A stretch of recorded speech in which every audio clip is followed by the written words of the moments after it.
here, and away we go. I'm Chris Wade, and I'm a contractor with the National Flood Insurance Program. Today I'm going to be presenting on managing and joining multiple geospatial layers.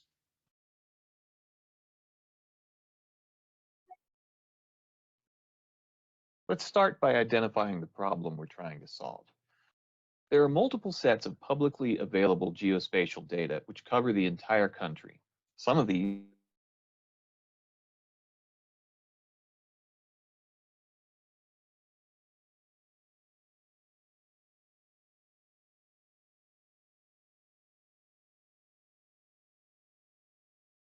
Washington, D.C. Video cut out on the video presentation. Let's zoom in on the Capitol building. There we go. For example, let's zoom in on the Capitol Here building. we see an outline of the Capitol that was derived from satellite imagery. We see an outline of the Capitol not that was derived. too accurate. Now, this happens to be the Microsoft data layer.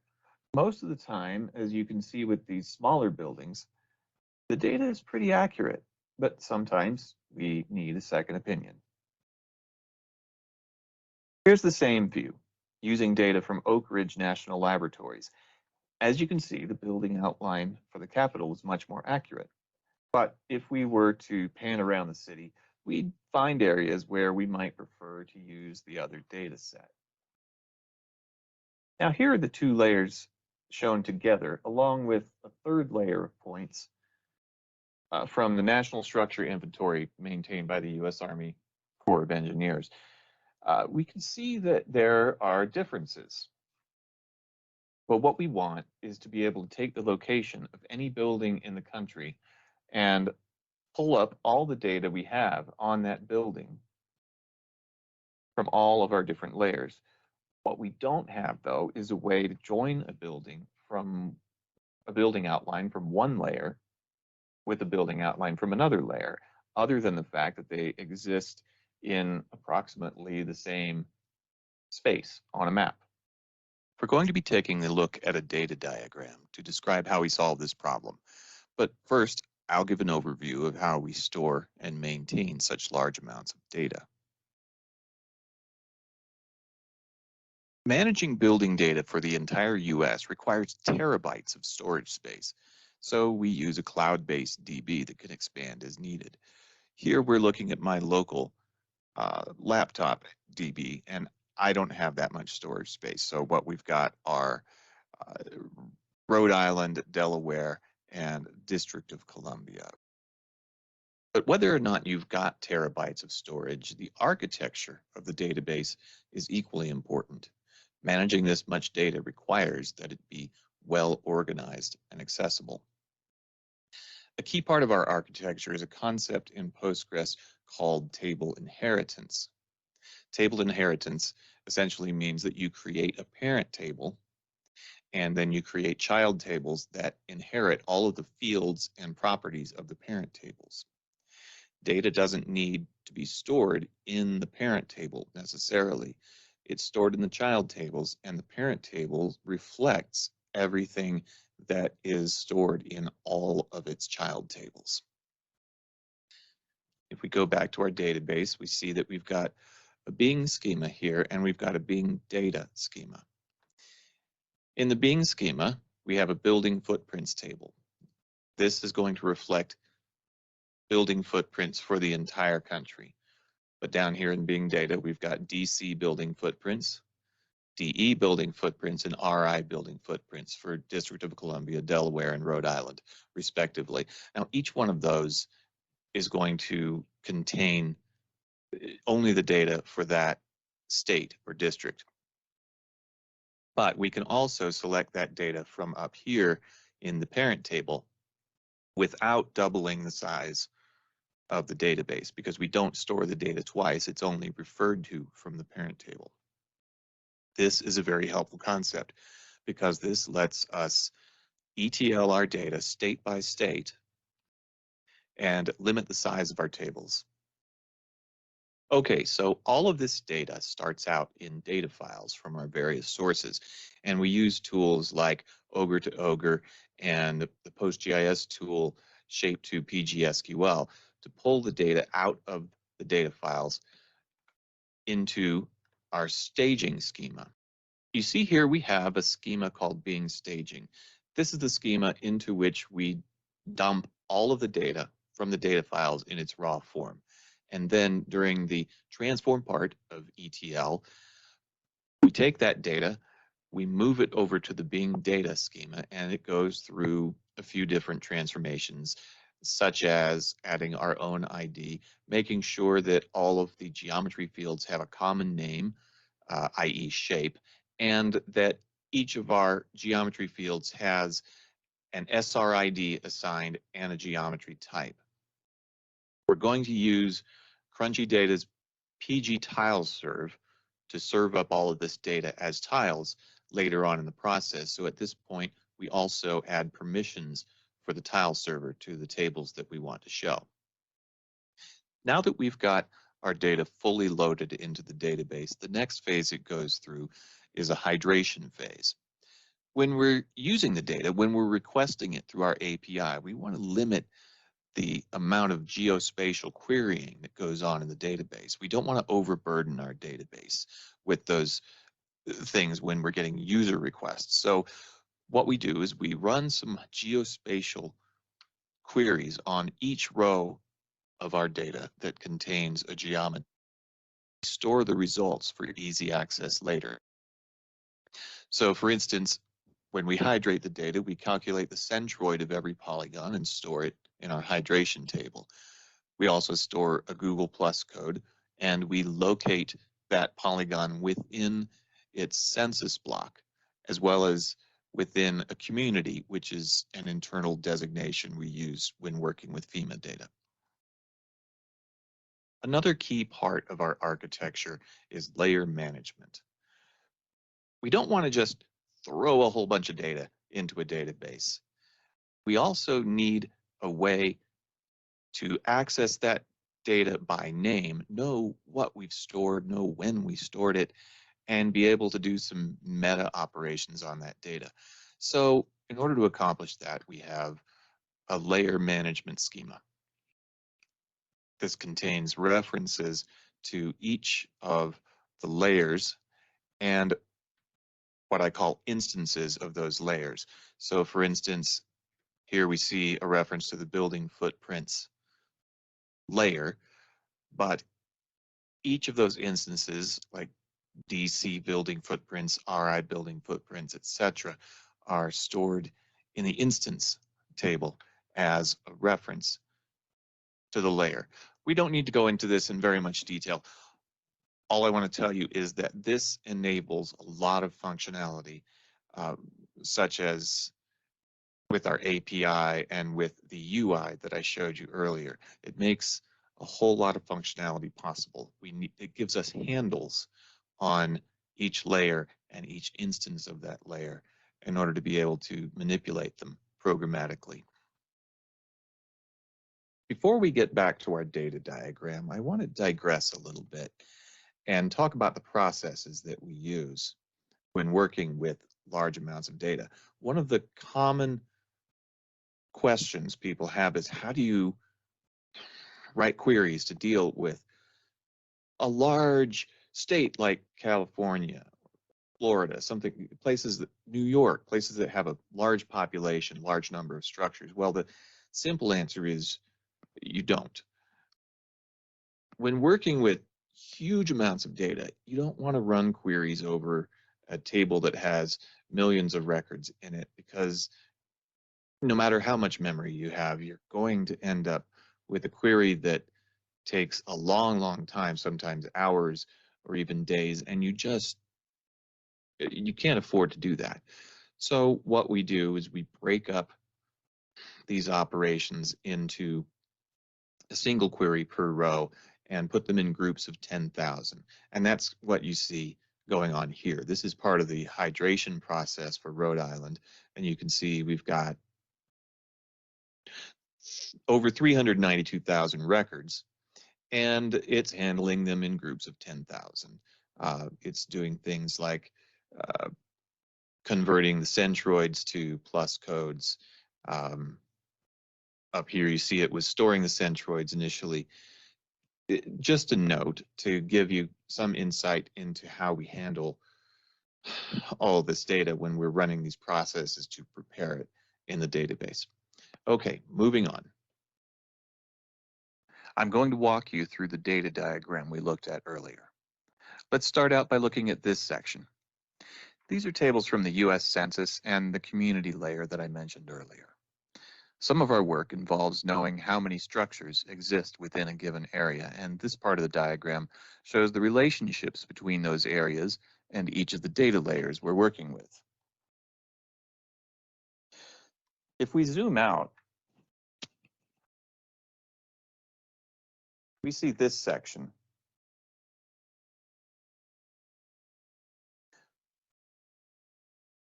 which represents the data layers we were just talking about after they've been ETL'd into the system and their hydration tables have been created.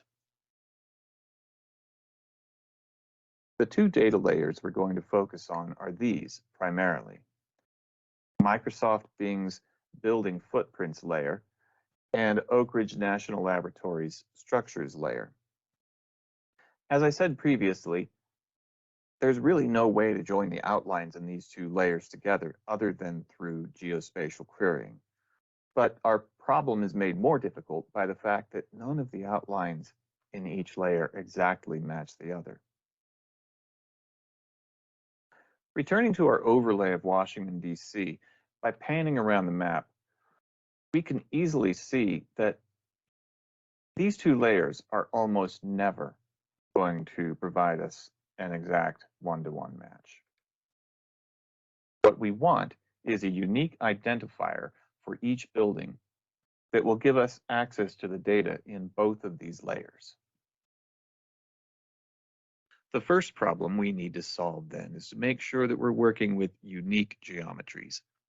We put the data through another process to find duplicate geometries within each layer and to ensure that we're only doing our joins on distinct geometries.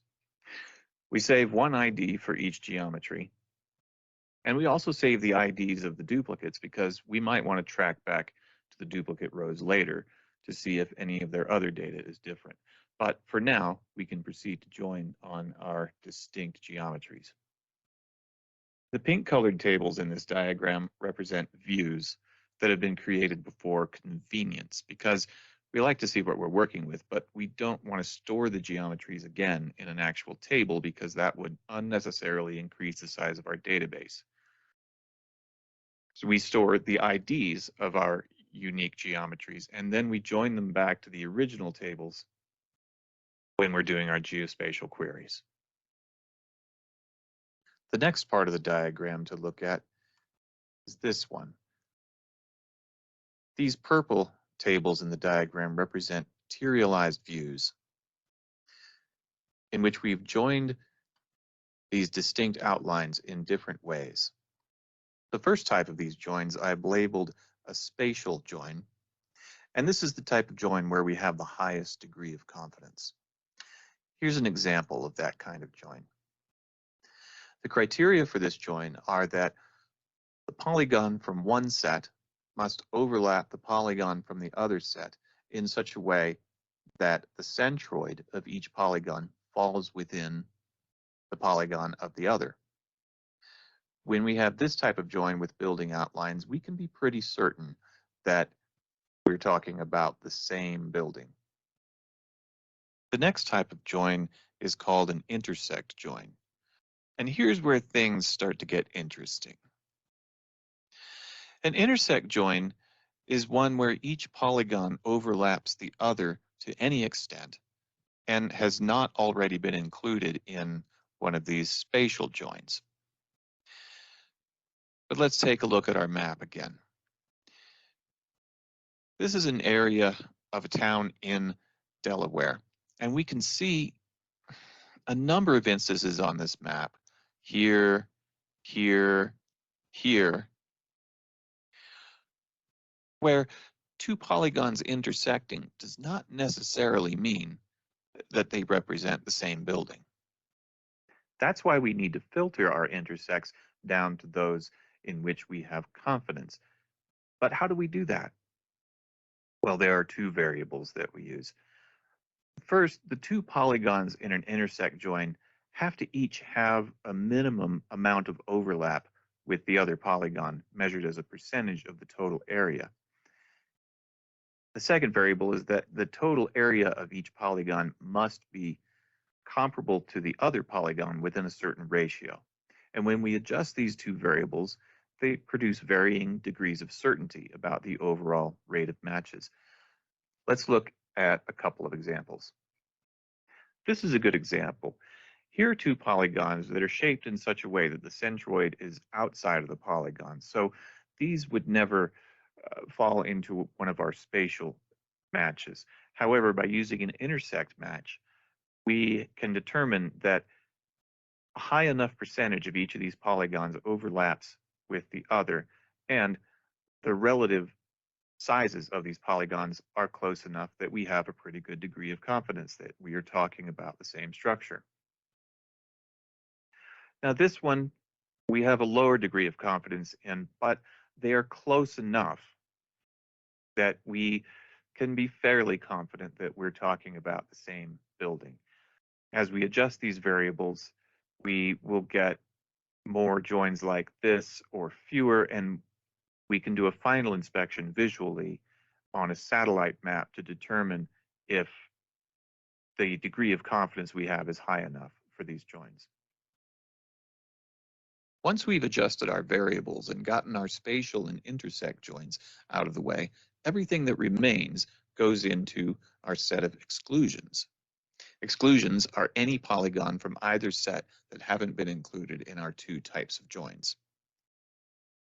Once we populated each of these materialized views, we insert all of the rows from these views into a table for that state or territory and assign that join an ID.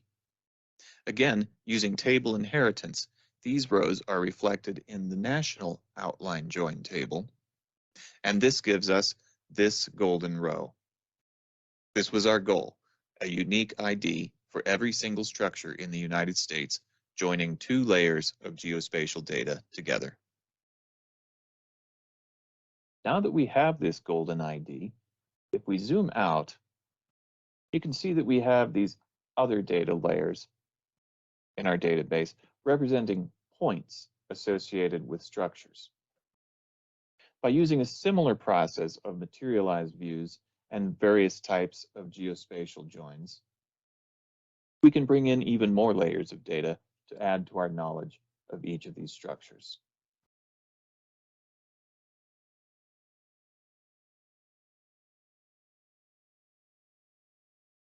That's it for this presentation. Thanks for watching. I've enjoyed putting this together, and I hope it's been informative and helpful.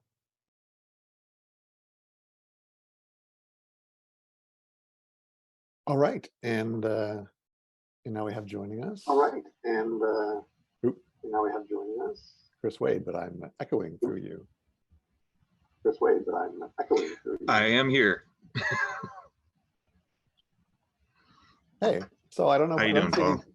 I'm doing great. I don't see any questions, So I don't know questions yet, but I don't see any questions yet, But but do you have one for you? Which But is, how does this, do you have one for you? how does this scale out when it comes time to run it how does across all of the continental US? How do you make that work? Continental US. How do you make that work? That's a good question. Right now, in fact, I'm loading all of this data to our cloud database, and running all the processes across all of the data layers takes approximately 3 weeks. And we do run into a lot of problems with scale, but that is why I mentioned breaking the queries down into groups of 10,000. That tends to solve a lot of our scale problems. Yep, I was thinking maybe, I mean, it is nice that you could just use a spatial box or something like that to walk through it. Do you ever run them in parallel?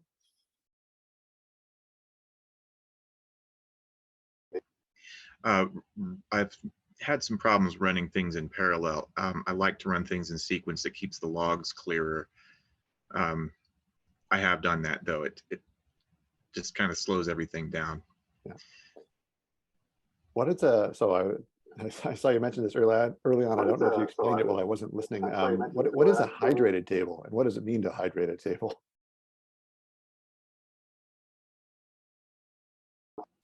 So hydrating is a term I use when you're adding value to the data.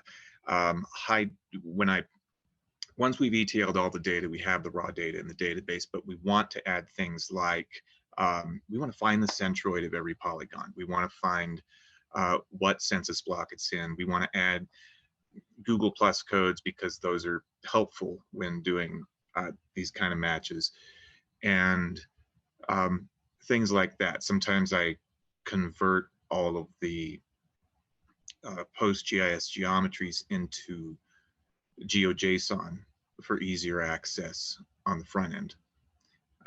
Things like that. We do all this hydration in advance because when your users are requesting data, you don't want to overburden your database with a lot of geospatial stuff. So we try to do as much of the geospatial work up front and store the results. And that tends to increase performance a lot on the front end. Okay. Got a question from Thayer Young. From the Postgres 15 documentation, note, although inheritance is frequently useful, it has not been integrated with unique constraints or foreign keys, which limits its usefulness. And his question is, does inheritance help for more than just reducing disk use? I don't even know if it helps for reducing disk use. I guess the question is like, what are you getting out of inheritance, and why do you like it? Why do you like it? Oh, well, quite a lot, yes. And that is a limitation of inheritance, but it's something we can get around. The indexing is something we make sure that all the child tables have.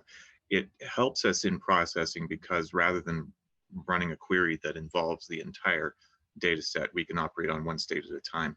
And when we update the data for one state, it is reflected in the national table, and we don't have to worry about updating two tables. Right. Any reason not to use like modern partitions? Any reason not to use like modern partitions? Only that this is a work in progress and things like that haven't really been considered. Yeah. Stephen Martin, I hope you're using ST point on service instead of ST centroid. We are not yet incorporating the whole inaccessibility, but that's something that's down the road. This has been a process of building the entire process, and we're going to fine tune it with things like that in the future. Awesome. Does anyone have any other questions?